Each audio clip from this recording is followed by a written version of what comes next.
우리가 지난주로 이제 창세기 이야기가 어느 정도 마무리되었고요. 정말 간략하게 보아서 다 다루었다고 보기는 좀 어렵겠지만 어쨌든 창세기를 마무리 짓고 이제 오늘부터 출애굽기 이야기를 좀 하려고 하는데 다들 아시겠습니다만 출애굽기는 모세의 이야기를 빼놓고는 할 수가 없죠. 출애굽의 중심에 모세가 있으니까요. 그런데 그렇다면 모세 그리고 출애굽 이것이 필요했던 그 배경부터 짤막하게 아시는 내용이지만 복습한다는 의미로 살펴보면 이렇죠. 원래 이스라엘 백성이 애굽 땅에 가서 살게 된 것은 하나님의 은혜요 축복이었죠. 그렇죠? 7년 대흉년의 때에 요셉이 애굽의 총리가 돼서 굳이 애굽 땅으로 다 와서 살게 만들었단 말이에요. 그것은 포로로 끌려가거나 노예로 끌려간 것이 아니라 풍족한 식량을 따라 아름다운 거처를 따라간 은혜와 축복이었단 말이에요. 그런 문제는 뭐냐면 요셉도 죽고 그 시대 사람들은 다 죽고 난 다음에 요셉으로 인해서 받았던 은혜를 잊어버린 애굽인들이 이제 태어나고 그들이 장성하여 이제 애굽에 여러 가지 권력을 갖게 되었을 때에 이스라엘 자손은 크게 번성하는데 그에 비해 애굽인들은 크게 번성하지 못하면서 그 요셉의 은혜는 기억하지 못하는 그들이 이스라엘은 그저 한낱 외국인이요 이방인이요 오히려 그들이 너무 강성함으로 우리 애굽을 위협하는 존재로 느껴지면서부터 이제 문제가 발생이 되는 거죠. 그래서 이제는 같이 함께 더불어 사는 이웃이 아니라 그냥 노예로 부려먹게 되는 일이 발생을 하죠. 심지어 애굽왕 중에는 이제 이것만으로도 도저히 안 되겠다 싶어서 이스라엘의 갓난 남자아기를 바로 죽여버려라. 이렇게 히브리 사파들에게 명령하는 일까지도 벌어집니다. 그런 예들이 제 막 중간에 있었잖아요. 그러한 때에 그러니까 아기들을 죽이라라는 명령이 막 내려졌을 때에 레위 족속 아므람과 요게벳이라는 두 젊은 남녀가 결혼하여서 그래서 아기를 낳았는데 그렇죠? 아기를 죽이라고 했으니까 어떻게 돼요? 당연히 숨겨서 키우게 됩니다. 네?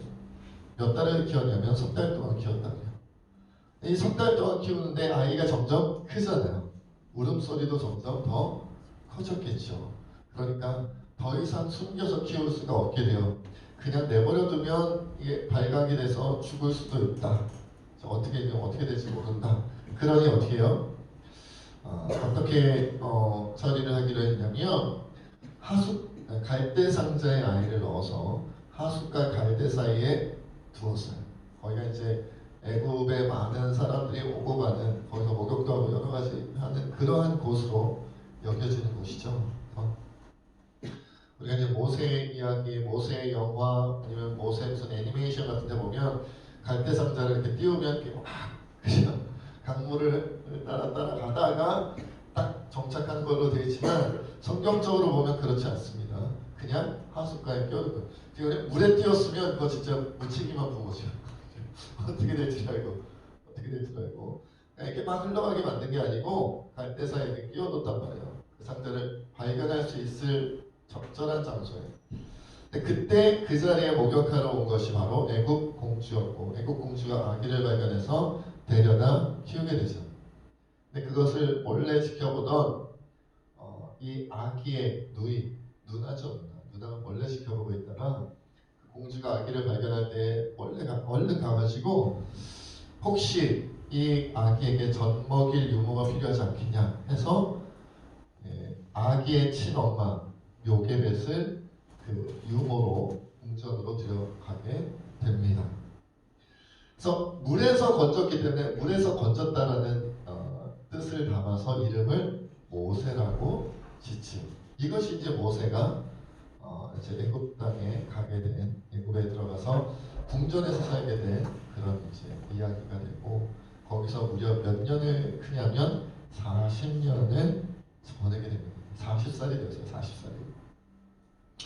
아마도 이 어머니가 유머로 들어갔잖아요. 요게벳이 친어머니가 물론 친어머니라는 것은 숨기지 않았을까 싶은데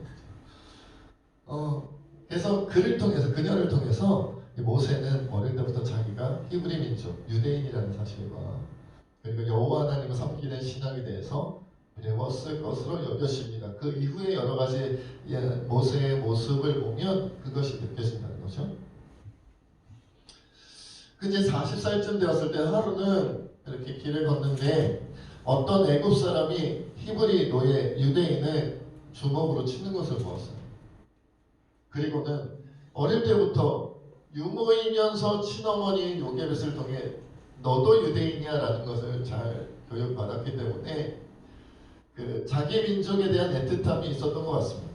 그만 그 분을 참지 못하고 40살이면 철 들 때도 될 법한데 40살인데도 분노를 참지 못하고 자기 민족 히브리 사람 유대인을 괴롭히는 그 애굽 사람을 그만 어떻게 해요? 쳐서 죽여버립니다. 모세가 싸우는 사람을 쳐서 죽이고는 모래에 몰래 감춰버립니다. 그리고 나서 다음날 또 이렇게 길을 걷는데 길을 걸을 때 주로 일이 많이 벌어진 것 같아요. 이번에는 히브리 사람 2명이서 싸우는 거예요. 자기 민족 히브리 사람 2명이서 한 사람이 일방적으로 쳤던 것 같습니다. 그러자 모세가 묻지요. 네가 어찌하여 같은 동족을 때리느냐? 왜 치느냐? 이렇게 따지듯이 물으니까 그 히브리인이 뭐라고 이야기를 하냐면 누가 너를 우리를 다스리는 자여 재판관으로 삼았느냐? 라고 반문하면서 뭐라 그래요? 이렇게 얘기를 합니다. 네가 애굽 사람을 죽인 것처럼 우리도 죽이려느냐? 나도 죽이려고 그러느냐? 이렇게 얘기를 합니다. 그때 모세가 깨닫죠. 아, 내가 몰래 죽이고 몰래 시신을 숨겼는데 발각이 됐구나. 들통났구나 라는 것을 깨닫고 그 시각으로 바로 애굽을 탈출하여 도망을 가버립니다. 살인자를 도망가요. 왕자였는데 살인자가 됐고 왕자였는데 도망자가 됐어요. 그리고 성경에 보면 애굽 왕 바로가 이 사실을 알고는 모세를 죽이기 위하여 찾아다녔다라는 기록도 나와있죠. 그래서 간 곳이 어디냐면 미디안 땅에까지 가게 됩니다. 거기서 미디안 제사장 이드로를 만나고 그 딸 십보라와 결혼을 해서 자녀도 낳고 거기서 이제는 왕자가 아니라 어떤 신분으로 양을 치는 양치기로 이제 삶을 보내게 됩니다. 그 기간이 또 몇 년이에요? 40년. 그래서 이제 80세의 모세가 되었다. 여기까지 너무 잘하는 이야기죠. 그러니까 왕자였는데 양치기가 되었다. 이미 우리가 알고 있는 스토리이긴 하지만 간략하게 한번 되짚어 보았어요. 80세의 양치기가 되었으니까 아마도 모세는 이렇게 평생 살게 될 것이라고 생각했었겠죠. 내 인생은 이제 이렇게 살다가 가는 거야. 벌써 내 나이가 80이 되었고 자녀들도 장성하지 않았겠어요. 그렇죠? 자녀도 이미 장성했겠죠. 그러니 이렇게 양을 치면서 살다가 미디안 땅에서 살다가 이렇게 조용히 내 인생은 마무리되는 거겠지 라고 생각하며 늘 하던 대로 양을 치며 살고 있었던 그 어느 날 전혀 예상하지 못했던 일들이 모세의 인생에 벌어지죠. 오늘 본문 말씀 1절, 2절 말씀 함께 읽겠습니다. 시작!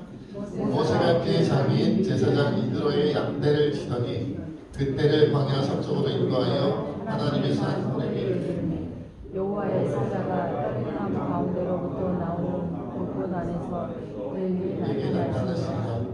그가 보니 떨기나무에 불이 붙었으나 그 떨기나무가 사라지지 아니하는지라. 그렇죠. 여호와의 사자가 떨기나무 가운데 오셔서 불꽃을 일으켰는데 떨기나무에 불은 붙었는데 사라지지는 않는다. 그러니까 당시에 이런 장면이 눈에 보이면 바짝 마른 그 땅이 또 광야잖아요. 바짝 마른 나무이기 때문에 불이 붙으면 확 사그라든다 그래요. 일순에 그냥 확 사그라들고 없어져 버리는데 그런데 그 떨기나무에 불이 붙었는데 사그라들지 않고 계속 불만 붙어 있는 거죠. 그래서 이번에 또 3절부터 5절까지 한번 다 같이 읽어보겠습니다. 시작! 이에 모세가 이르되 내가 돌이켜가서 이 큰 광경을 보리라. 떨기나무가 어찌하여 타지 아니하는고 하니 그때 여호와께서 그가 보려고 돌이켜보는 것을 보신지라. 하나님이 떨기나무 가운데서 그를 불러 이르시되 모세야 모세야 하시되 그가 이르되 내가 여기 있나이다. 하나님이 이르시되 이리로 가까이 오지 말라. 내가 선 곳은 거룩한 땅이니 내 발에서 신을 벗으라. 모세는 여기서 40년 동안 양을 쳤기 때문에 이 붙으면 그냥 확 없어지는 게 당연하다고 생각하는 거죠. 너무 많이 보았던 광경이니까요. 그런데 자신의 상식적으로는 이해할 수 없는 떨기나무에 불이 붙었는데 사그라들지 않고 사라지지 않는 것을 보고 야 이게 무슨 일이냐 하고 가까이 가서 보게 된 거죠. 무슨 일이지? 평생에 처음 보는 광경이니까. 이건 잘 모르는 사람은 나무에 불이 붙었는데 안 사라지네. 이 정도로 끝날 수 있지만 그 지역의 상황을 너무나도 잘 알고 40년 동안 양을 치면서 수많은 광경을 지켜봤던 모세의 입장에서는 너무나도 신기한 일이어서 가까이서 봐야겠다라고 가까이 간 거예요. 그런데 그 안에서 여호와께서 그를 부르시는 장면이 생기는 거죠. 모세야 모세야 하고 부르게 됩니다. 그래서 내가 여기 있나이다라고 대답을 하죠. 그래서 하나님께서 말씀하시기를 이리로 가까이 오지 말아라. 너가 선 곳은 거룩한 땅이니 너의 발에서 신을 벗으라고 이야기를 말씀을 해주시죠. 부르시니까 우리가 말하는 소위 말하는 하나님께서 모세를 부르시는 장면이죠. 하나님께서 하나님의 사람을 부르시는 장면. 그래서 우리가 이제 신학적으로는 뭐라고 불러요? 소명 콜링이라고 이제 이야기하잖아요. 부르시는 장면이다. 하나님께서 부르셨다. 그냥 우리가 어떤 집에 손님으로 방문을 해가지고 부르는 그런 정도가 아니라 여기서 말하는 콜링, 여기서 말하는 소명을 뭘 말하는 거예요? 하나님께서 특별히 그에게 맡기실 일이 있어서 특별히 그에게 시키실 일이 있어서 특별히 그에게 주어야 할 사명이 있어서 그의 인생, 그의 운명을 걸고 부르시는 부르심이다라는 거죠. 그 장면이 바로 이 장면이다. 그러니까 특별한 부르심이기 때문에 이전과는 이 세상에서는 흔히 볼 수 없는 장면처럼 그렇게 모습을 보이셔서 타지 않는 떨기나무 가운데서 부르신 거죠. 이것은 범상치 않은 일이구나라는 것을 느낄 수 있도록 하신 것 같아요. 그리고 가까이 오지 말라고 하시죠. 왜냐하면 너가 서 있는 곳은 거룩한 곳이기 때문이다. 거룩한 땅이기 때문이다라는 거예요. 여기에 대해서 우리가 생각할 수 있어요. 그 땅 자체가 원래 거룩한 건가? 호렙산이니까 호렙산은 원래 그렇죠? 하나님의 산이라고 아예 기록도 되어져 있잖아요. 그러니까 그 땅 자체가 거룩한 것일까요? 그렇지 않죠. 땅이 거룩한 게 아니라 뭐가 거룩한 거예요? 하나님께서 거룩하신데 그 하나님께서 지금 인지하셨으니 그 땅이 같이 거룩해진 거죠. 땅이 같이 거룩해져. 이렇게 표현하면 될까요? 만약에 이 컵에 다이아몬드가 들어가 있다. 그러면 이 컵의 가치가 어떻게 될까요? 같이 올라가죠. 어느 정도로요? 이 컵에 담겨있는 다이아몬드의 가치만큼 올라가는 거죠. 만약에 이 컵에 배설물이 들어가 있다면 이 컵의 가치는 어떻게 될까요? 떨어지겠죠. 어느 정도로 떨어져요? 그 배설물의 가치만큼 떨어지는 거예요. 그러니까 호렙산 자체가 거룩하고 호렙산 자체가 귀중한 게 아니라 그곳에 하나님께서 임재하셔서 역사하시니까 하나님의 가치가 그 호렙산에 들어가 버린 거죠. 그러니 그 땅이 거룩해진 거. 하나님께서 지금 함께 하시니까 거룩해진 것이고, 그러니까 너의 발에서 신을 벗으라고 말씀하신 거예요. 성경의 구약 성경에 보면 신을 벗으라는 장면이 몇 군데 나오는데, 특별히 당시 사람들에게 신발은 무엇을 상징하냐면, 무엇을 의미하냐면 많은 것을 돌아다니잖아요. 그러면 신체에서 어느 부위가 가장 더러워지겠어요? 발. 근데 발은 뭐가 덮여 있어요? 신발이 덮여 있죠. 그러니까 우리가 세상을 돌아다니면서 이런 일도 하고 저런 일도 하는데 가장 때가 많이 묻은 곳의 상징. 이 때라는 것은 그냥 세상 먼지, 세상의 오물을 말하는 것이 아니라 신앙적으로 보면 뭐겠어요? 세상의 죄악이죠. 세상의 악함이 가장 많이 묻은 것의 상징이 뭐냐면 신발이었어요. 그러니까 너의 더러움, 너의 악함, 너의 죄를 벗어버리고 오라는 얘기죠. 왜? 이 땅은 내가 하나님이 임하시는 거룩한 땅이니까. 하나님이 그를 부르실 때 이렇게 부르셨다는 거예요. 이어서 9절 10절 말씀 함께 했습니다. 시작. 이제 가라. 이스라엘 자손에게 부르시니 내게 달하고 애굽 사람이 그들을 괴롭히는 학대도 내가 보았으니 이제 내가 너를 바로에게 보내어 너에게 내 백성 이스라엘 자손을 애굽에서 인도하여 내게 하리라. 그들의 부르짖음이 나에게 들렸고 이스라엘 백성의 부르짖음이 들렸고 애굽 사람들이 그들을 괴롭히는 학대하는 것도 나 여호와 하나님이 지켜보았다. 그래서 이제는 너 모세를 내가 애굽 왕 바로에게 보내서 이스라엘 백성을 어떻게 하겠다? 애굽에서 인도하여 출애굽시키겠다, 해방시키겠다, 구원시키겠다라고 말씀하시는 거예요. 모세를 부르신 이유, 목적을 드러내시는 거죠. 그렇죠? 그래서 이게 웬일입니까? 하나님 감사합니다. 그리고 모세가 바로 따라왔죠? 네, 그러지 않았죠. 우리 11절 12절 말씀 함께 읽어보겠습니다. 시작. 모세가 하나님께 아뢰되 내가 누구에게 바로에게 가며 이스라엘 자손을 애굽에서 인도하여 내리니까 하나님이 이르시되 내가 반드시 너와 함께 있으리라. 내가 그 백성을 애굽에서 인도하여 낸 후에 너희가 이 산에서 하나님을 섬기리니 이것이 내가 너를 보낸 증거니라. 내가 누구에게 바로에게 가며 이스라엘 자손을 애굽에서 인도합니까? 어떻게 그렇게 큰 일을 제가 합니까? 저는 그런 존재가 아닙니다. 라고 지금 이 11절 12절에 나오지 않지만 모세가 하나님께 몇 번 거절하냐면 5번 거절을. 저는 안 됩니다. 저는 자격이 없습니다. 저는 능력이 없습니다. 전 자신 없습니다. 5번을 거절하는 장면이 이후에 나옵니다. 그러니까 모세가 하나님이 부르실 때 콜링하셨을 때 소명으로 인도하셨을 때 알았습니다 주님 제가 할게요 라고 바로 자원하여 나아가지 않았어요. 이사야 선지자도 그죠? 이사야 선지자는 하나님의 음성을 들었을 때 어떻게 돼요? 하나님을 만나게 되었을 때 나도 이제 죄로 인하여 나 이제 죽었구나 라고 그렇게 이 나의 죄 때문에 이제 하나님을 만났으니 난 죽었구나 라고 생각하지 않았어요? 모세도 그렇고 수많은 하나님의 사람들이 사울은 왕으로 세우려고 하니까 어떻게 했어요? 도망가 버렸죠. 숨어버렸죠. 그랬던 것처럼 많은 하나님의 사람들이 하나님 부르실 때 콜링하셨을 때 어때요? 도망가고 숨고 부끄러워하고 죄스러워하고 그리고 그 어느 누구도 성경에 보면 속 시원하게 알겠습니다 주님 제가 갈게요 제가 하겠습니다 라고 하는 것보다는 제가 어떻게 합니까? 저는 그럴 자격도 능력도 없는 사람입니다 라는 반응이 대부분이었어요. 그 원조가 누구다? 모세. 물론 5번이나 전 아닙니다. 왜 이러세요 갑자기? 이렇게 거절을 한다는 것을 우리가 성경을 통해 알 수가 있죠. 그러나 여러분 우리가 오늘 본문을 통해서도 그 성경 전체를 통해서도 알 수 있는 건 뭐냐면 하나님께서 누군가를 부르실 때 중요한 것은 그 사람의 의견이죠. 그 사람의 생각, 그 사람의 판단이 하나님의 콜링, 부르심, 소명에서 가장 중요하지 않습니까? 라고 얘기하면 안 되는데. 아니, 그러면 일단 모세는 없어요. 모세는 안 쓰셨을 거예요. 왜? 5번 부인했다니까요.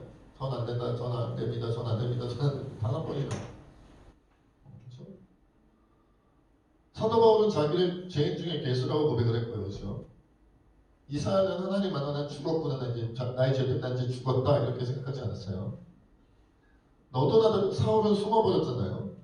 너도 나도 할 것 없이 하나님 부르셨을 때 알겠습니다 주님 저 정도는 자격이 있죠. 저 정도면 할 만한 누가 하겠습니까 제가 하죠. 이렇게 나온 사람 거의 없었다라는 거예요. 대부분의 하나님의 부르심을 받았던 사람들이 아니다라고 이야기했어요. 그래서 주님이 그 의견을 존중하여 그래 너의 인격과 너의 인권을 존중하여 네가 원하지 않으니 너 안 쓰고 다른 사람 쓸게 라고 하셨나요? 아니요. 내가 부르면 오는 거지. 하라면 하는 거지. 내가 하나님이야. 네가 하나님이냐? 왜 네가 판단하고 네가 결정하느냐? 하나님의 태도는 언제나 이런 식이었어요. 여러분 우리가 기억해야 될 것은 우리보다 우리를 더 잘 아시는 분이 하나님이십니다. 나의 나된 것도 하나님의 은혜이지만 나보다 나를 찬양 가사 같은데 나보다 나 더 아시는 주님이신 거예요. 믿으신가요? 믿으시나요? 날이 추워서 그런지 입술도 막 보입니다. 여러분 믿으시나요? 여러분이 여러분을 잘 아는 것 같지만 내가 나에 대해 가장 잘 아는 것 같지만 그렇지 않아요. 저도 살아보니까 제가 제 자신을 잘 모르겠을 때가 많더라고요. 누구보다 내가 나를 잘 알지라고 생각했다가 오히려 내 생각이 틀렸구나. 나는 나 자신에 대해 잘 모르는구나 라는 것을 깨닫는 인생의 순간들이 몇 번 있었어요. 몇 번 있었어요. 그리고 나이 들어가면서 더 많이 느끼는 건 뭐냐면 내가 주변 사람들 다른 사람들 잘 모르겠지만 내가 나를 모르겠다는 생각을 정말 많이 하게 됩니다. 난 어떤 사람인지 모르겠다. 내 생각은 뭐지? 잘 모르겠다라고 생각할 때가 너무 많아요. 여러분, 여러분에 대해 가장 잘 아시는 분은 하나님이십니다. 하나님이 창조주님이시요. 여러분 사랑하는 아버지시고 인간이라는 시스템을 다 계획하시고 준비하시고 역사하시는 하나님이시잖아요. 이 천지 만물을 계획하시고 인도하시는 하나님이시잖아요. 그러니까 누구보다 우리를 더 잘 아세요. 그런 하나님이 우리를 부르셨다면 부르신 의도가 분명히 있으신 것이고 그 부르신 의도는 틀릴 수가 있을까요? 없지요. 여러분을 부르신 이유는 정확하며 그 의도가 틀리지 않았기에 내가 옳다 아니다 할 수 있는 것이 아니다는 것. 여러분의 우리의 지혜, 우리의 판단, 우리의 생각으로 이렇다 저렇다 옳다 그르다 맞다 틀리다 할 수가 없는 거예요. 하나님께서 선택하셨으면 그것으로 된 것이죠. 그런데 모세를 선택하셨다. 좋습니다. 하지만 여기서 한 번 더 생각할 것은 어떤 상황의 모세, 어떤 모습의 모세를 원하셨는가에 인간이 기획하고 인간이 뭔가를 풀어가려고 했다면 40세의 모세와 80세의 모세 중에 저는 40세의 모세를 선택했을 것 같습니다. 출애굽이 장난입니까? 초강대국 이집트로부터 해방시키는 건데 무기력한 이스라엘 백성들을 해방시키려면 가장 빠릿빠릿할 때 사실 40세도 그렇게 빠른 건 아니잖아요. 빠른가요? 여기 계신 분들이 볼 때는 빠르다고 느끼실 수도 있습니다만 40세의 모세도 빠른 게 아니에요. 그리고 왕자로 있을 때가 국제정세라든지 여러 가지 것들이 가장 정보도 많고 여러 가지 판단할 수 있는 능력도 가장 최고치로 올라가 있을 때가 아니겠습니까? 왕자로 교육받고 왕자로 연습하고 왕자로 훈련받았던 그때가 그것도 작은 약소국가도 아니고 세계에서 가장 강한 이집트의 왕자로 컸는데 가장 능력이 왕성할 때가 아닙니까? 그때 부르셔서 출애굽시켜야 되는 거 아니에요? 그죠? 그런데 여러분 40년 동안 왕자 교육을 받았던 모세가 이후로 40년은 양치기를 했는데 책을 싸들고 갔죠? 그래서 내가 왕자로 교육받을 때 했던 동영상 자료와 핸드폰에 유튜브 자료를 좀 집어넣어가지고 바리바리 싸들고 가서 내가 40년 동안 앞으로 몇 년 동안 양치기로 있을지 모르지만 왕자로서 받았던 교육 이 수준을 떨어뜨리면 안 되니까 내가 약해지거나 내가 둔해지면 안 되니까 바리바리 다 쓸고 가서 양을 치면서 항상 읽고 항상 영상 보면서 공부해가지고 왕자로 있었을 때 그 수준을 유지했겠죠? 그럴 리가 있으니까요. 그 당시에는 동영상이 없었습니다. 살인자로 도망가는 무슨 책을 싸들고 갔겠어요. 책 한 권도 못 가져갔을 가능성이 없습니다. 그러니까 40년 전에 왕자로서 받았던 모든 교육은 이후 미디안의 양치기를 쓰면서 완전히 단절된 거예요. 아무리 똑똑한 사람도 40년 동안 양만 쳤다면 양을 키우는 일만 했다면 그 40년 동안에 그 이전에 젊은 40년 동안에 있었던 모든 수준이 많이 떨어졌습니다. 신체적인 능력도 상식적으로 보면 40세가 왕성합니까? 80세가 왕성합니까? 생각하는 거나 모든 부분에 있어서 왕자로 있었을 때가 나았을까요? 양치기로 있었을 때가 나았을까요? 그런데 하나님은 40세에 왕성하고 똑똑한 모세가 아니라 힘 있는 모세가 아니라 80세에 이제는 왕자로서의 모습을 완전히 잃어버린 그냥 양치기에 불과한 이방 미디안 민족의 양치기에 불과한 그러한 상황의 모세를 선택하셨다. 모세를 선택하셨다는 것은 똑같은데 모세를 부르시는 시기가 우리의 상식과는 달랐다는 거예요. 여러분, 그래서 하나님의 부르심은 20대 때 나를 부르셨을까? 30대 때 나를 부르셨을까? 40대 때 나를 부르셨을까? 모른다라는 거예요. 하나님께서 나를 부르시는, 나를 원하시는 그 시기가 언제인지 우리는 모릅니다. 아까도 말씀드렸다시피 주여 저를 부르시려거든 한 20대 때나 30대 부르시옵소서. 한 20년 빡세게 주님을 위하여 사역하고 빡세게 주님을 위하여 헌신한 다음에 노후를 안정적으로 보내겠나이다. 우리 생각 아니에요? 아니면 20세 때는 좀 즐기겠사오니 20, 30대 때는 좀 즐기겠사오니 한 40, 50대쯤에 저를 왕성하게 쓰시고 한 60대 때부터는 저의 노후를 준비하겠습니다. 자, 1번입니까? 2번입니까? 자, 1번 20, 30대 때 쓰임받겠다. 2번 40, 50대 때 쓰임받겠다. 3번 둘 다 틀렸다. 둘 다 틀렸어요. 여러분, 하나님은 10대에 쓰고 싶으신 사람은 10대에 쓰시고 20, 30대에 쓰고 싶은 사람은 20, 30대에 부르시고 40, 50대에 쓰고 싶으신 사람은 40, 50대에 부르시고 60대, 70대, 80대 하나님 쓰고 싶은 사람은 그때 부르십니다. 그 친구가 어디냐고요? 모세가 있잖아요. 그래서 몇 년 쓰십니까? 하나님이 40년 쓰십니다. 몇 살까지 쓰셨습니까? 120살까지 쓰셨습니다. 20대의 모세를 하나님이 부르신 게 아니에요. 30대의 모세를 부르신 게 아니에요. 50대의 모세를 부르신 게 아니에요. 회춘에서 80대의 모세가 40대의 모세보다 건강했을까요? 그럴 리가 있겠습니까, 여러분? 그럴 리가 있겠습니까?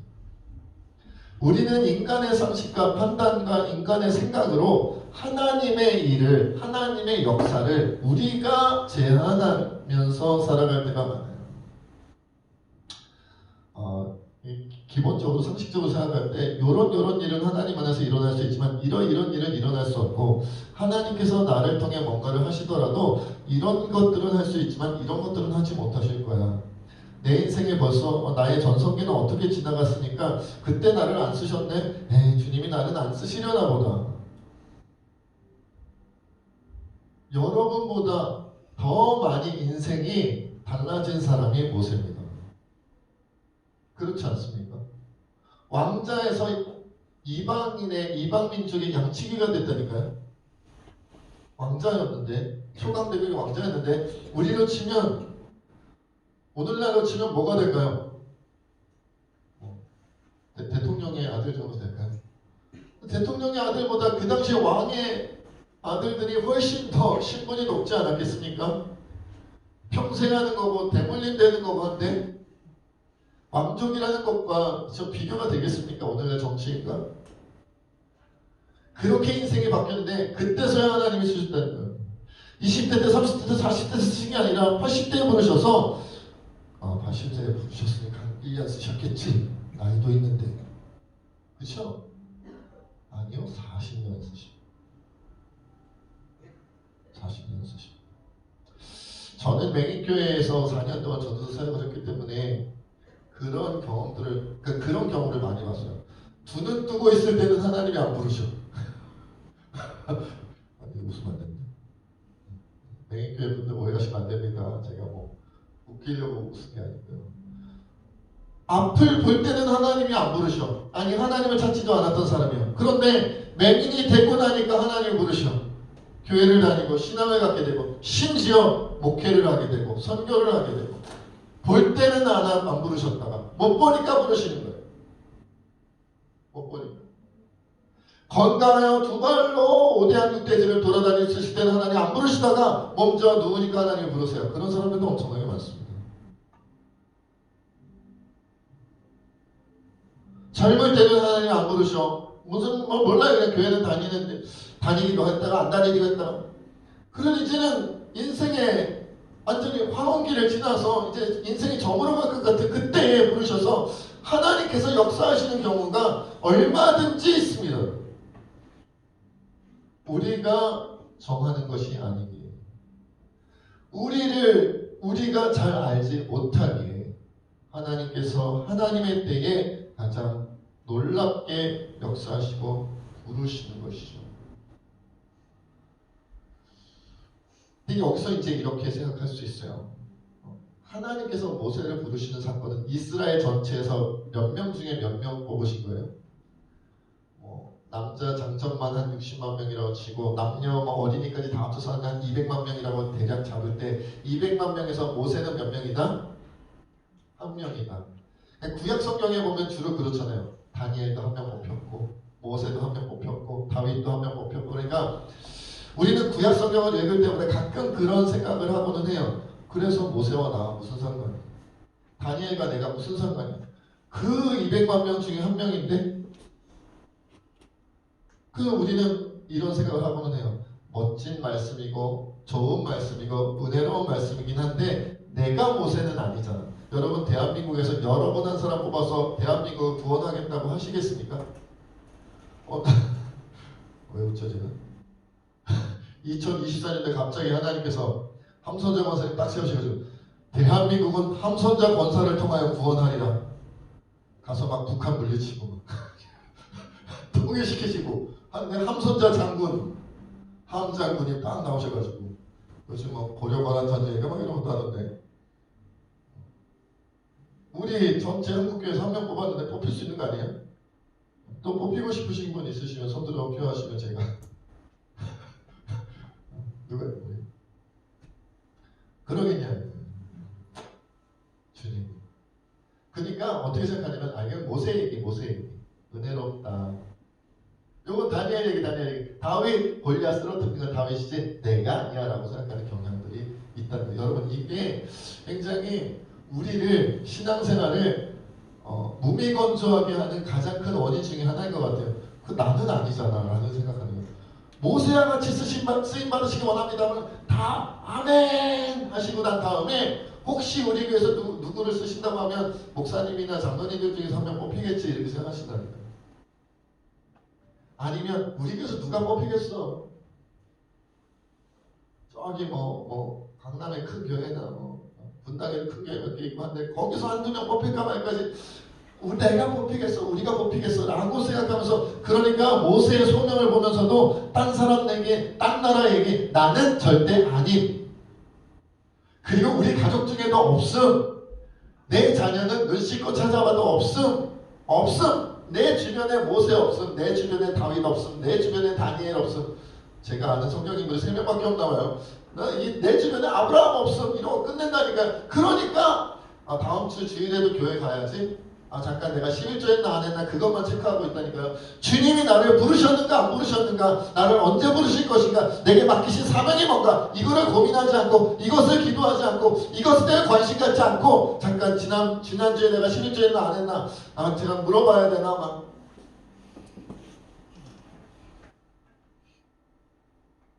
우리 목장에서 누가 왔나 안 왔나 그거 체크하고 또 안 나왔어 그거 신경 쓰고 그거 중요한 일이긴 하지만 주님이 나를 콜링하셨다, 나를 부르셨다, 내게 사명을 맡기신다. 이거는 우리 교회에서 한두 명? 아니요, 우리 교회는 여러 가지로 볼 때 우리 교회에서 인물이 나올 리가 없어.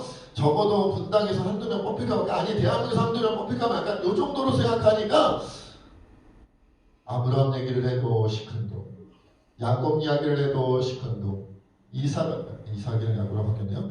요셉 얘기를 해도 시큰둥, 모세 얘기를 해도 시큰둥, 다음에 이제 다윗 얘기를 해도 시큰둥, 다니엘 얘기를 해도 이사야, 예레미야, 호세아, 요엘, 아모스 다 시큰둥이에요. 왜? 나는 아닌 거예요. 우리 가족 중에도 없는 거예요. 내 아들, 딸 중에도 없는 거예요. 그러니까 남의 얘기하는데 내가 왜 관심 가져요? 제가 목회하면서 다른 교회 장로님들과 교제할 때 있는데 그런 얘기를 많이 하셨어요. 설교할 때 실생활에 도움이 되는 설교를 해주셨으면 좋겠다라고 되게 많이 요구하시더라고요. 굉장히 많이 요구를, 우리 교회 목사님 좀 실생활에 도움이 되는 얘기를 해주셨으면 좋겠다고 설교를. 그래서 제가 얘기하고 싶었으나 쫄아서 안 했어요. 이렇게 얘기하고 싶었어요. 하나님의 말씀을 실생활에 도움이 되게 하나요? 하나님께서 하라고 하시는 말씀을 하는 거지. 모세가 하나님 떨기나무 타지 않는 떨기나무 하나님 부르셨어요. 이스라엘을 구원하리라. 너를 통하여 구원하리라. 주여, 그게 내 실생활에 도움이 됩니까? 모세가 그랬을까요? 다윗이 주여, 제가 기름 부음마다 이스라엘의 왕이 되는 것이 제 실생활에 도움이 됩니까? 라고 했겠냐고. 주님이 베드로를 부르시고 바울을 부르실 때 잠깐만요, 실생활에 도움이 됩니까? 라고 물어봤겠냐는 거죠. 그럴 사람이면 주님이 부르시지도 않았을 것 같기도 합니다만, 구약시대는 우리가 여러 번 얘기하지만 구약시대는 성령의 역사가 민족에서 한두 명에게만 임하는 것이 그렇게 역사하셨어요. 다윗에게만 성령이 임하시오, 다니엘에게만 성령이 임하시오, 이사야에게만 성령이 임하시오, 사사들에게만 성령이 임하시오. 그렇게 구약시대는 그렇게 하나님이 역사하셨어요. 그런데 신약시대는 오순절 성령 강림 이후에 교회가 탄생하면서 성령님이 누구에게 임하셨어요? 모든 예수 믿는 그리스도인들에게 다 임하셨어요. 여러분 안에도 성령님이 계시고 내주하고 계세요. 내주하신다는 것은 여러분의 몸 안에 집처럼 거주하고 계시다라는 거죠.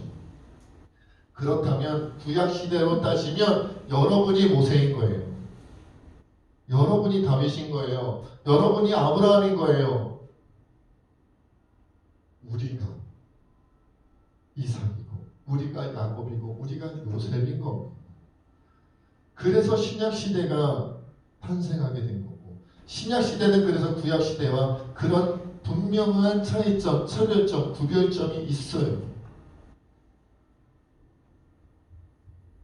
그런데 우리는 여전히 모세와 함께 출애굽한 성령의 역사를 아직 제대로 체험해보지 못한 그런 사람들 중에 한 사람인 것처럼, 성령님이 나와 함께하지 않는 것처럼, 성령님이 내 안에 내주하지 않는 것처럼, 성령님이 내 삶에 역사하시지 않는 것처럼 그런 모습으로 생각하며 판단하며 여전히 살아가니까 주님이 나를 부르셨다고 생각하지도 않고 내게 맡기신 사명이 있다고 생각하지도 않고 나의 신앙생활은, 나의 교회 생활은, 나의 종교생활은 항상 무엇과 연관되어져야 돼요? 내 실생활의 이득과 이익과 연관지어서 생각하게 되는 거예요.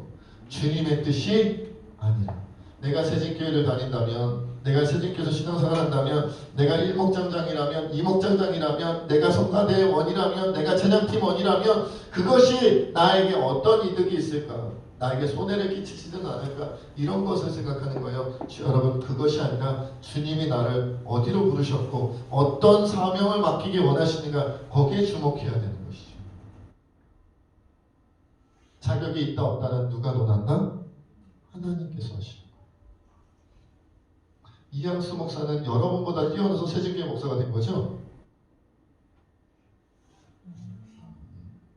아멘. 한 분 나오셨습니다. 이렇게 안 나올 줄 몰랐네. 여러분, 모릅니다. 우리가 어떻게 하면 가장 부족해서 쓰시는지, 가장 연약해서 들어 쓰셔서 이런 자도 하나님이 쓰신다, 너희는 걱정하지 마라 하시는 건지 누가 어떻게 합니까? 모르니까 순종하는 거예요. 모르니까 따라가는 거예요. 표대 대신 주님을 보고 가는 거예요. 저는 잘 몰라요. 모르니까 가는 거죠. 한 가지 이야기를 하고 마무리를 짓도록 하겠습니다. 모리슨이라는 아프리카 선교사님이 계셨다고 해요. 그는 20세기 초에 아프리카에서 40년 동안 선교 사역을 하셨던 분입니다. 그런데 40년간 아프리카 선교를 하면서 워낙 외지고 소위 오지 선교라고 그러잖아요. 힘들고 어려운 상황에서 선교를 하다 보니까 자기 자신도 건강을 많이 잃어버렸고 가족들도 건강을 많이 잃은 채로 나이만 들어 다시 본국으로, 미국으로 돌아오게 되었습니다. 그가 탄 배에 누가 같이 타고 있었냐면, 큰 배다 보니까 아프리카에서 코끼리 사냥을 하고 돌아오는 루스벨트 대통령이 같이 타고 있었어요. 코끼리 사냥하고 아프리카 코끼리 사냥하고 같이. 배가 뉴욕 항구로 들어서자 그리고 대통령이 내리니까 레드카펫이 쫙 깔리고 군악대가 팡팡을 걸면서 빰빠밤 대통령이 내렸으니까 난리가 났습니다. 수많은 인파들이 막 환영의 행사를 하고 막 환영을 하고 막 난리가 났어요. 그렇게 이제 대통령의 이제 환영 행사, 환영 인파가 쫙 빠져나가고 난 다음에 레드카펫 거치고 군악대 사라지고 환영하던 인사들 다 빠지고 난 다음에 초라한 모습으로 모리슨 선교사님과 그 가족들이 항구에 내렸습니다. 40년 만에 고국에 돌아왔는데 아무도 마중 나온 사람이 없었어요. 선교사님이 이렇게 이룩되었어요. 저녁 노을이 진 하늘을 향해서 이렇게 소리를 쳤답니다. 주님, 이곳이 40년간 아프리카에서 저의 청춘, 저의 건강, 저의 일생을 바친 결과란 말입니까?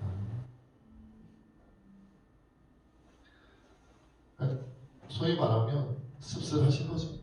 40년 동안 평생을 바쳐서 건강을 잃어가며 인생을 거의 바쳐가며 선교를 했는데, 아프리카 선교를 남들 안 하는 일을 했는데 아무도 마중 나오지도 않고 다른 사람들 다 찾아와주고 맞아주고 환영해주고 자기는 아무것도 없다는 거죠. 이제는 더 이상 살아갈 힘도 능력도 없고 건강도 잃고 모든 것을 다 잃은 채로 왔는데 이렇게 되어버렸다. 아무도 환영해주지 않는 것에 절망감 들고 막 마음이 무너지고 상처받은 그런 느낌으로 하늘을 향해 소리쳤다는 거죠. 소리를 치셨대요. 그냥 조용히 얘기하고 다니고. 이겁니까? 제가 40년 동안 선교한 대가가 이겁니까? 하고 소리를 쳤다는 거예요. 하나님께서 그 저녁 노을 사이로 조용한 음성으로 그의 귓가에 하나님의 음성을 들려주셨다고 합니다. 엘리야, 헨리 모리슨이에요. 엘리야, 내 아들아, 너는 아직 고향에 오지 않은 것이 아니냐? 네가 고향에 돌아오는 날 레드카펫이 아니라 황금길을 깔아놓고 천사들의 나팔소리와 내가 직접 너를 마중하러 가겠다. 너무 서러워하지 말아라. 아직 너는 온 것이 아니야. 미국이 너의 고향 땅이 아니다. 너의 고향 땅이 준비되어 있다. 걱정하지 마라. 레드카펫 부러워하지 마라. 군악대의 팡팡에 부러워하지 마라.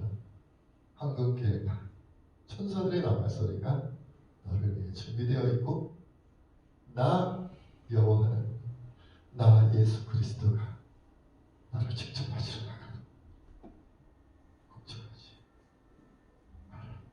우리 시간 함께 하나님 앞에 주님 앞에 기도하며 나가기 원합니다.